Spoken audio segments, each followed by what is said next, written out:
తెలంగాణ కొత్త సీఎస్గా శాంతికుమారి బాధ్యతలు స్వీకరించారు.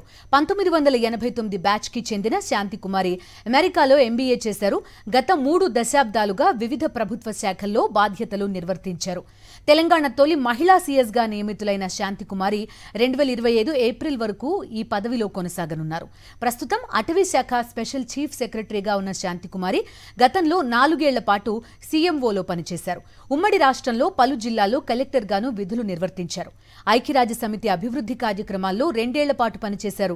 తనకు సీఎస్గా అవకాశం కల్పించినందుకు ప్రగతి భవన్లో సీఎం కేసీఆర్ను కలిసి ధన్యవాదాలు తెలిపారు శాంతికుమారి.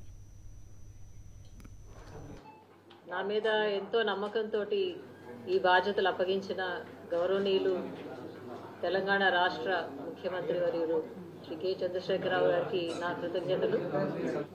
ప్రభుత్వం యొక్క ఫ్లాగ్షిప్ ప్రోగ్రామ్స్ ఎన్నో తలమానికంగా మన దేశానికి తలమానికంగా నడుస్తున్నాయి. ఆ కార్యక్రమాలన్నీ కూడా ఎంతో బాధ్యతతో కర్తవ్య దీక్షతో ఇంకా ముందుకు తీసుకుపోవడానికి ప్రయత్నం చేస్తాను.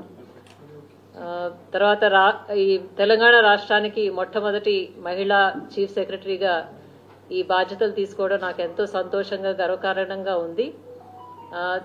ఈ సందర్భంగా తెలంగాణ రాష్ట్ర ప్రజలందరికీ కూడా సంక్రాంతి శుభాకాంక్షలు. జై హింద్.